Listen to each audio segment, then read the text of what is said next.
Now on the CTV News at 5. For the first time in more than 30 years, the Alberta Men's Amateur Golf Championship tees up in Lethbridge. What does it mean for sports tourism? Plus, the city is dealing with irrigation system vandalism. And the Lethbridge Hurricanes named their new head coach. Telling your stories. CTV News Lethbridge with Jackie Scantlebury. Good afternoon. We're glad you could join us. Golfers from across the province are in Lethbridge this week for the Alberta Men's Amateur Golf Championship at Paradise Canyon. The provincial tournament has brought in more than 100 golfers with a chance to showcase what the city has to offer. As Carson Marsouk reports, officials say it's another name to add to the city's sport tourism resume. Some of the best golfers in Alberta are teeing off at Paradise Canyon for the 2025 Alberta Men's Amateur Golf Championship. Some players down in colleges throughout the winters come back home for the summer, so they're still amateurs, so they're going to play in this event. They're very high-level skilled players that we're going to see, and we'll see a lot of local players that also play very well at their home clubs. The amateur field will include 120 golfers for the week. The top golfers of the championship will go on to compete in the Canadian Men's Amateur, an event that has seen PGA Tour players Nick Taylor and Corey Connors compete in. This golf course offers the right yardage, a great test for our golfers. It really shows who can play with the weather conditions as well as who has every asset in their game. About a dozen or so golfers are from Lethbridge, with the rest from around the province. Out of the 120 guys, 100 and change traveling at least. So that's 100 hotel rooms and or meals every day.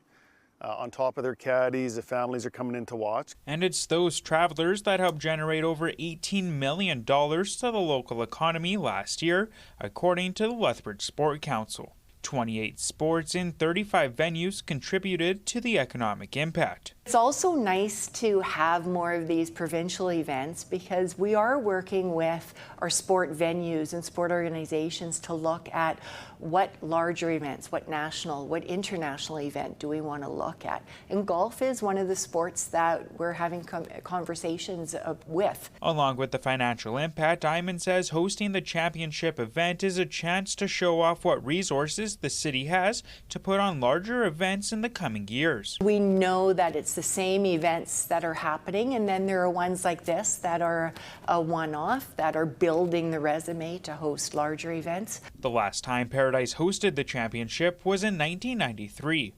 Carson Marsouk, CTV News, Lethbridge.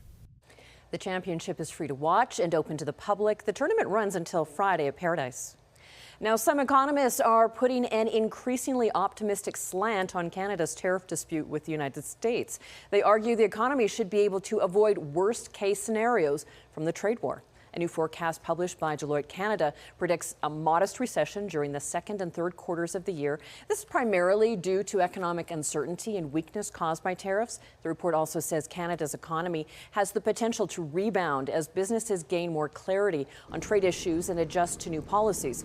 The report also suggests energy-producing provinces will lead, with growth expected here in Alberta. And some Albertans will soon start to see the effect of Alberta's new personal income tax rate. The province says changes are coming to the paychecks of more than 2 million Albertans on July the 1st.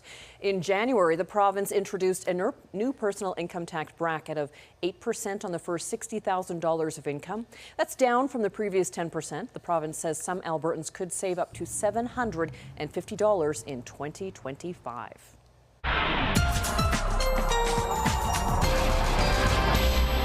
Well, Gina Martin has the forecast for us today, and lots of active weather in Alberta, Gina, but not a lot of it in the south. Exactly. So good news for that golf tournament that's happening. But if you are joining us in the Kootenay region or to the east of us a bit more, even close to that Brooks area, we are seeing those severe thunderstorm watches in the yellow there, and even tornado warning along the AB-SK border there, close to the Lloydminster region. So that could be a little dicey. Of course, these warnings, they can come and go pretty quickly. So monitor that situation, especially if you know anybody in that Lloydminster Lakeland area. A little dicey, but different story for us. We're sitting at 27 degrees currently, mainly sunny conditions. Heading into overnight, we'll drop down to 11, back up to 25 tomorrow with those nice warm southwesterly winds. I'll have more on the weekend forecast coming up, Jackie. All right. Thank you, Gina. Well, quick-thinking neighbors helped to limit damage during a North Lethbridge house fire Tuesday evening. Firefighters were called to the blaze around 6:30 last night in the 1500 block of 7th Avenue North. Fire crews say neighbors reported smoke coming from the ground floor window and a smoke alarm sounding inside. No one was home at the time. The fire department says crews found a small fire inside the home and were able to quickly extinguish it, limiting damage to just one room. No injuries were reported. The cause of the fire is accidental. The City of Lethbridge is asking the public to leave its irrigation systems alone. The city says recent incidents have been reported of individuals breaking into irrigation control boxes at Legacy Ridge Park and turning on the water. The city says this happened during the heavy rainstorm this past weekend, prompting several residents to ask why the sprinklers were running when it was already raining. The city says it not only wastes water but damages the system and leads to more repairs. Lock boxes have now been installed to better protect the control systems. Technology continues to be driving change in the agriculture industry, especially when it comes to drones. Damian Smith shows us a few drones that producers are using to manage their crops more efficiently. Flying 10 to 12 feet above the crop canopy, these drones are a game changer for grain farmers. We're a pretty small family farm, and it would be nice just to be able to stay ahead of the curve a little bit. Normally we would be driving around with ATVs, picking up random debris and other things. Now you can just fly ahead real quick and there's less soil compaction. Covering about 40 acres an hour, this DJI Mavic T50 model weighs about 80 pounds while holding up to 70 pounds of water or granular fertilizer. The spray can help prevent more soil compaction, creating better access for crops to grow. This would be great for a smaller farm person to be able to cover the acres that they need, whether it's for nutritional needs or they could be spreading seed. It might be an application that they would just go without because maybe they couldn't afford the bill of a spray plane, where if they have something like this, they're allowed to make those aerial applications. And the DJI Agris model can also be paired as a secondary mapping drone, which can identify crops through thermal vision, and the model will inform the Mavic on which area of crops may need certain levels of spray. And then the mapping drone is a Mavic 3 multispectral unit that allows you to map your fields. It also has plant health imagery, and yeah, so you can make variable rate spray maps with it. You can map your fields out to create borders. Volley Aerobotics hopes to see drones used for even more applications in the future, like spreading fungicides and desiccants, although that would require a change in federal legislation to align Canadian laws with practices south of the border. Damian Smith, CTV News, Regina. Well, for the 10th consecutive year, staff, students, and alumni raised the pride flag at Lethbridge Polytechnic this morning.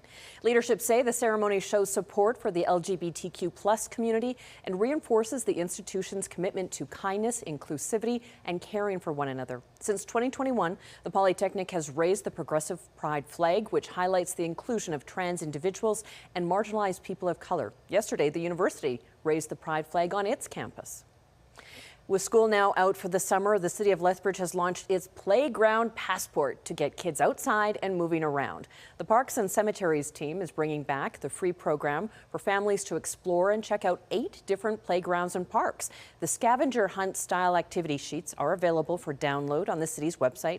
And once you visit all 8 parks and complete the passport, you can enter for a chance to win a family swimming pass, Helen Schuler Nature Center t-shirt, and more. Submissions are accepted until October the 1st. Well, there were a lot of big appearances at the G7 summit at Kananaskis Village, but perhaps none bigger than this one.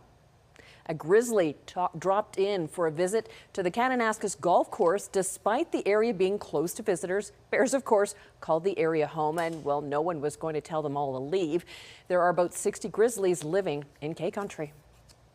Gina is back with a 5-day forecast in 2 minutes' time. Also, BC has seen an uptick in measles cases. We hear from health officials there right on the other side of this break.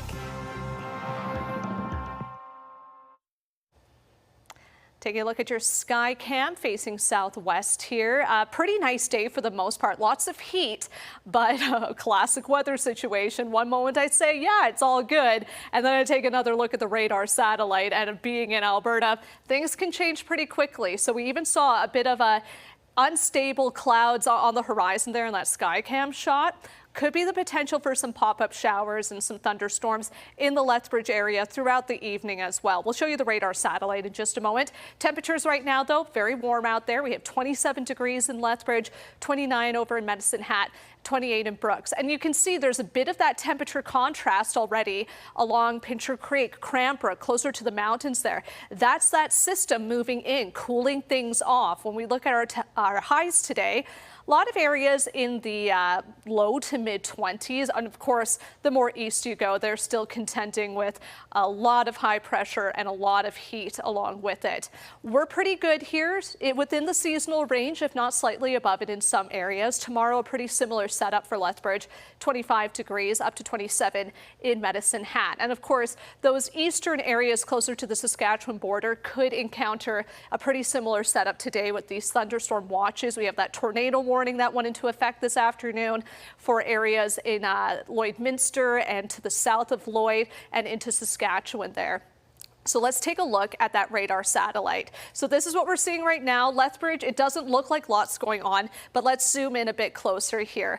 What I'm noticing is that southwest to northeast direction. So a lot of it's being contained to the west of the mountains there, but the more south we go, it could be what's going on here that cuts over into Lethbridge and has the potential to gain some more energy because of the heat that we've been dealing with today. And when we look at that upper air setup, you can see southwest to northeast flow there. So that's what's really steering these conditions right now. And we pretty much see that situation ride out until about Saturday. We get that zonal flow, so stability starts to work its way back into the forecast late Saturday, more so into Sunday. Then we get that nice ridge of high pressure moving in, and very summer-like temperatures will resume back into the forecast. A lot of sunshine and some nice warm temperatures to go along with it for the back half of the weekend and into July. Tonight, there's that thunderstorm risk in the East Kootenay. Of course, severe thunderstorm watch in effect right now, and that risk continues tomorrow as well with a high of 24. On the other side of the Rockies in the Crow's Nest Pass, pretty calm tonight. Same for tomorrow, but those winds out of the southwest at 30 to 50 kilometers an hour will get up to a high of 21. And then for Medicine Hat, instability tonight carrying into tomorrow too. Of course, the mornings are pretty calm and sunny. It's later in the day we see those clouds move in and bringing that instability with that heat in the forecast. So pretty typical June setup here.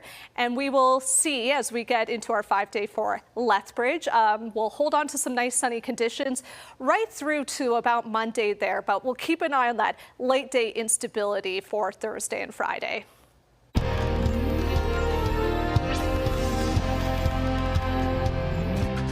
Alberta is reporting 13 new measles cases over the last 24 hours, and that pushes the provincial total to 1,078 confirmed cases since the outbreak began in March. The South saw an increase of 5 cases for a total of 705.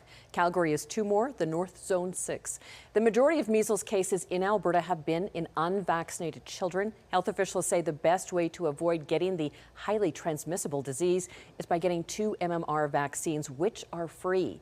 Meanwhile, the BC Centre for Disease Control has confirmed a number of new measles cases there and many more locations where people could have been exposed. Fraser Health is reporting 3 people in Chilliwack have become infected with measles since Friday. The health authority says the infected caught the virus locally and all 3 are unvaccinated. Interior Health is also revealing that a person has become infected in Kamloops, the first case within that part of the province this year. Overall, there have been 17 new cases in BC since last week, and for infectious disease experts, the fact unvaccinated people are getting sick is frustrating.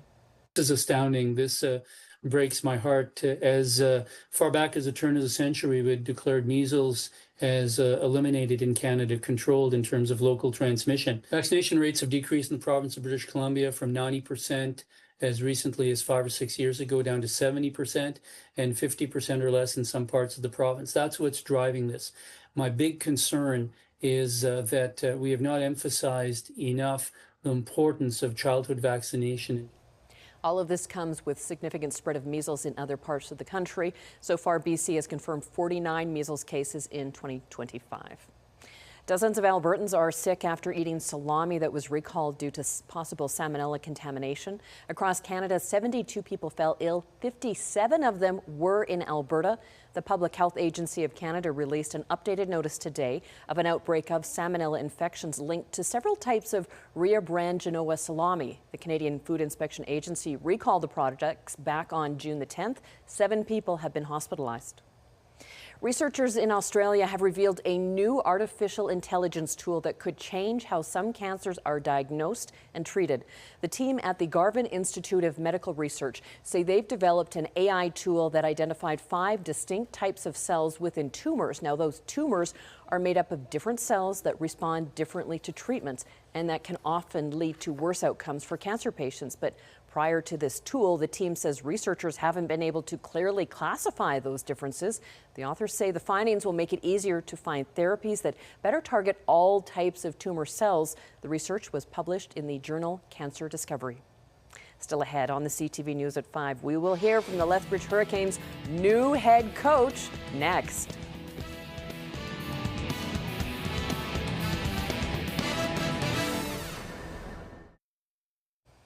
The Lethbridge Hurricanes didn't have to look far for their next head coach.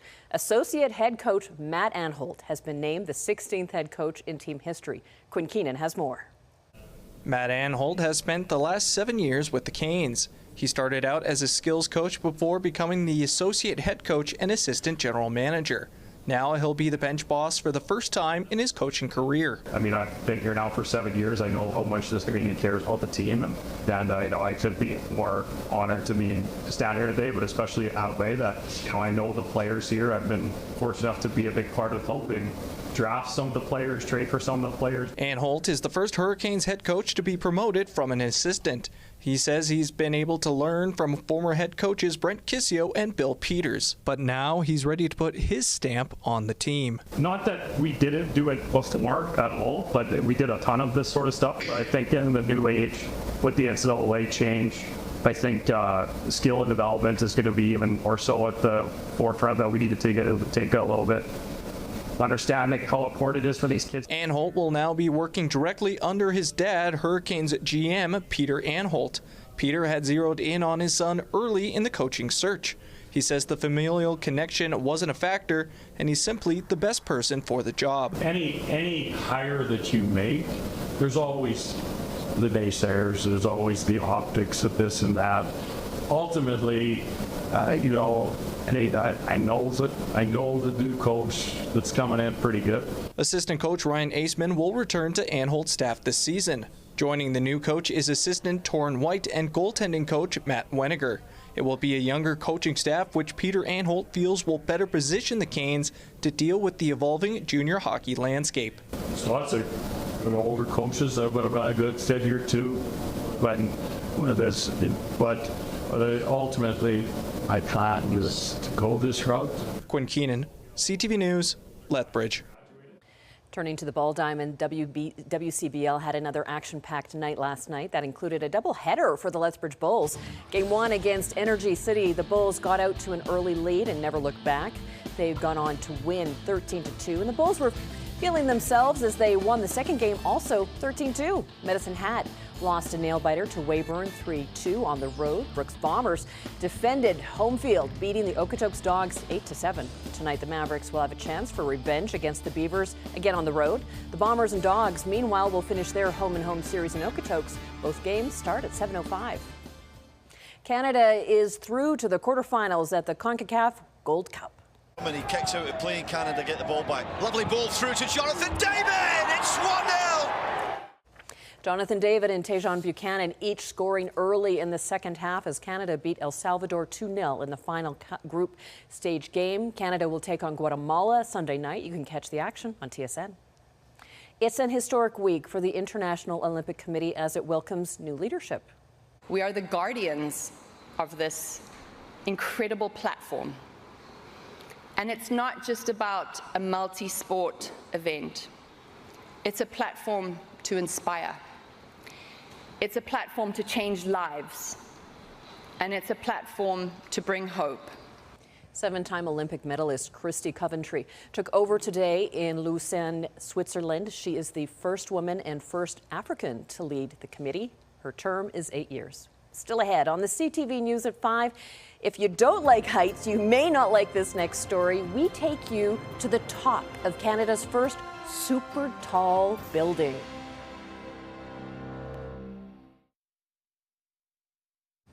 Canadian real estate development has reached new heights. A so-called super tall building is now towering over Toronto. CTV's Beth McDonald took in the view from way up high.